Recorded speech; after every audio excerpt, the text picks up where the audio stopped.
የኢጣሊያ ጠቅላይ ሚኒስትር ጆርጂዮ ሜሎኒ እና የአውሮፓ ህብረት ኮሚሽን ፕሬዚደንት ኡርዙላ ፎንደር ላይን ወደ አውሮፓ የሚሰደዱ አፍሪካውያንን ቁጥር ለመቀነስ ህብረቱ ለአፍሪካ መንግስታት ስለሚሰጠው የገንዘብ ድጋፍ ተነጋገሩ። ሁለቱ ወይዛዝርት ሮም ኢጣሊያ ውስጥ ያደረጉት ውይይት ህብረቱ ለአፍሪካ መንግስታት ጠቀም ያለ ገንዘብ እንዲረዳ የጠቅላይ ሚኒስትር ሜሎኒ ፓርቲ በነደፈው እቅድ ላይ ያተኮረ ነበረ። የኢጣሊያ ወንድማማቾች የተሰኘው የሜሎኒ ቀኝ አክራሪ ፖለቲካ ፓርቲ ስደተኞችን ለመቀነስ የአፍሪካ ምጣኔ ሀብት ማገዝ አስፈላጊ ነው ብሎ ያምናል። በቅዱ መሰረት የአውሮፓ ህብረት ለኢትዮጵያ፣ ለኮት ዲቮር፣ ለሴኔጋልና ለሌሎች 11 የአፍሪካ መንግስታት ለጤና፣ ለኃይልና ለመሰል ኢንዱስትሪዎች መገንቢያ 5.5 ቢሊዮን ዩሮ ይረዳል። ኢጣሊያ ዛምቢያንና አንጎላን የሚያገናኝ የባቡር መስመር ለመዘርጋትና ለኬንያ የባዮ ነዳጅ ኢንዱስትሪ 65 ሚሊዮን ዩሮ ለማውጣት አቅዳለችም። የኒጀር ደፈጣ ተዋጊዎች ሀገሪቱን ከማሊ ጋር በሚያዋስነው ድንበር በሚገኝ የጦር ሰፈር ላይ ትናንት በከፈቱት ጥቃት 34 ወታደሮችን ገደሉ፣ ሌሎች 14 አቆሰሉ። የኒጀር መከላከያ ሚኒስቴር እንዳስታወቀው ቅጥረኛ ያላቸው ታጣቂዎች ባኒ ባንጉ በተባለው የጠረፍ ከተማ የሚገኘውን ጦር ሰፈር የወረሩት በ200 ሞተር ብስክሌትና በመኪኖች ተጉዘው ነው። የኒጀር ጦር በደርዘን የሚቆጠሩ ታጣቂዎች መግደሉንም ሚኒስቴሩ አስታውቋል። የሚኒስቴሩ መግለጫ ታጣቂዎቹን ቅጥረኛና አሸባሪ ከማለት ሌላ ማንነታቸውን በውል አላስታወቀም።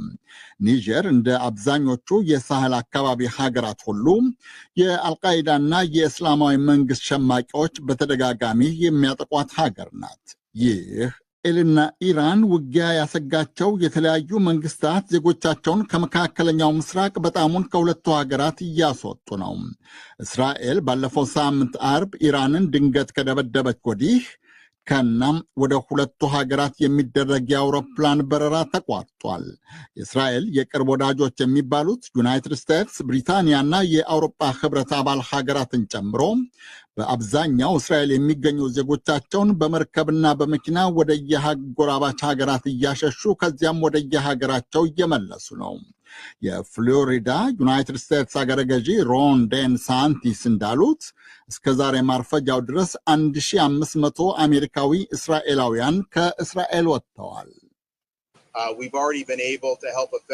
ከ1500 በላይ ሰዎች ከእስራኤል እንዲወጡ ረድተናል። እነዚህ ሰዎች ወደ ተለያዩ ስፍራዎች ይሄዳሉ። መጀመሪያ ሰዎቹን በአውሮፕላን እዚህ እናመጣለን። ይህ የምታዩት ከቆጵሮስ 160 ሰዎችን ይዞ የመጣ አውሮፕላን ነው። ብዙዎቹ ሀገራት ከተራ ዜጎቻቸው በተጨማሪ የኤምባሲ ሰራተኞችን እያስወጡ የኤምባሲ ጽሕፈት ቤቶቻቸውንም እየዘጉ ነው። ይህ በእንዲህ እንዳለ ቱርክ የጦር ኃይሏን ብቃት፣ የጦር መሳሪያዋን መጠንና አቅም እንደምታጠናክር አስታውቃለች። የቱርኩ ፕሬዚደንት ሬሰፕ ጣይብ ኤርዶሃን ሀገራቸው ሊሰነዘርባት የሚችለውን ጥቃት ለመመከት የመካከለኛና የረጅም ርቀት ተምዘግዛጊ ሚሳኤል ምርቷን እንድትጨምር አዘዋል። ኤርዶሃን ዛሬ ከጀርመን መራሄ መንግስት ፍሬድሪሽ ሜርስ ጋር በስልክ ባደረጉት ውይይትም የኢራን የኒኩሌር መርሃ ግብር ጉዳይ ሊፈታ የሚችለው በድርድር ብቻ ነው ማለታቸውን ጽሕፈት ቤታቸው አስታውቋል። ኤርዶሃን የዘር ማጥፋት ያሉት የጋዛ ጥቃትና የእስራኤልና የኢራን ውጊያ መመለሻ ከማይገኝበት ደረጃ ላይ ደርሷል ብለዋል። ተንታኞች እንደሚሉት የቱርክና የእስራኤል ግንኙነት በውጥረት የተሞላ ቢሆንም እስራኤል የሰሜን አትላንቲክ ጦር ቃል ኪዳን ድርጅት ኔቶ አባል የሆነችውን ቱርክን እንደ ሌሎቹ ሀገራት መዳፈሯ አጠራጣሪ ነው። ይሁንና እስራኤል ኢራንን ካለፈው አርብ መደብደቧ በአካባቢው የሌላ ጦርነት ስጋትን፣ የጦር መሳሪያ ምርትና ግዢ እሽቅድምድምን ማባባሱንም ተንታኞች ይናገራሉ። እስራኤልና ኢራን የገጠሙት ውጊያ ዛሬም እንደቀጠለ ነው። እስራኤል ዛሬም እንደመሰንበቻው በተለያዩ የኢራን ግዛቶች የሚገኙ ሕንፃዎችንና ተቋማትን ደብድባለች። የእስራኤል ጦር አዛዦች እንዳሉት ጦራቸው የኢራን የሚሳኤል ማወንጨፊያዎችንም ጭምር ደብድቧል። ኢራን በበኩሏ ዛሬ 2 የባወነጨፈቻቸው ሚሳኤሎች 2 የእስራኤላውያን ዜጎችን ጨምሮ በርካታ ሰዎችን አቁስላለች ተብሏል። ሁለቱ ሀገራት በገጠሙት ውጊያ እስከ ዛሬ ከቀትር በኋላ ድረስ 224 ኢራናውያንና 25 እስራኤላውያን ተገለዋል። በተለያዩ የአረብ ሀገራት የሚገኘው ሕዝብ ደግሞ ዛሬ እስራኤልን በአደባባይ ሰልፍ ተቃውሟል።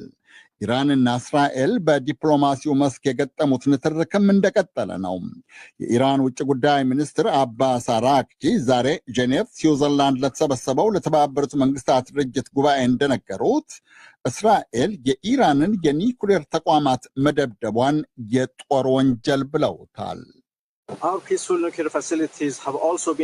ሰላማዊ የኒውክለር ተቋሞቻችን በዓለም የአቶሚክ ተቆጣጣሪ ባለስልጣን IAEA ቁጥጥር ቢደረግባቸውም እነዚህ ተቋማት እንዳይጠቁ በዓለም አቀፍ ሕግ ቢከለከልም ተደብድቦብናል። እስራኤል በኒውክለር ተቋማት ላይ ያደረሰችው ጥቃት ከፍተኛ የጦር ወንጀል ነው።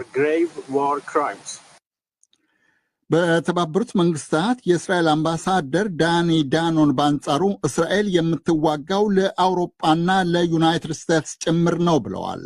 አምባሳደር ዳኖን እንደሚሉት የኢራን ሚሳይሎች አውሮፓ ይደርሳሉ፣ በአጭር ጊዜ ውስጥም አሜሪካ ይደርሳሉ ብለዋል። መሳሳት የለብንም። ይህ የእስራኤል ውጊያ ብቻ አይደለም። ውጊያው በመላው ዓለም የሚገኝ የሁሉም ነው። የኢራን ሚሳይሎች ከፊል አውሮፓ ግዛት መድረስ ይችላሉ። በአጭር ጊዜ ውስጥም የአሜሪካ ምስራቃዊ ጠረፍ ይደርሳሉ። የኢራን ውጭ ጉዳይ ሚኒስትር ጄኔቭ ውስጥ ከጀርመን ከፈረንሳይና ከብሪታንያ ውጭ ጉዳይ ሚኒስትሮች ጋር መነጋገር ጀምረዋል። ዛሬ ሶስቱ የአውሮፓ መንግስታት እንደሚሉት ውይይቱ ኢራን የኒኩሌር መርሃ ግብሯን እንድታቆም በውጤቱም የእስራኤልና የኢራን ውጊያ እንዲቆም ለማግባባት ያለመ ነው። ንግግሩ ከእስራኤል ጎን ሆነው ኢራንን ለመደብደብ የሚዝቱትን የዩናይትድ ስቴትስን ባለስልጣናት ፉከራ ማቀዝቀዝ አለማቀዝቀዙ ግን እስካሁን በይፋ አይታወቅም። እስራኤል የጋዛ ፍልስጤም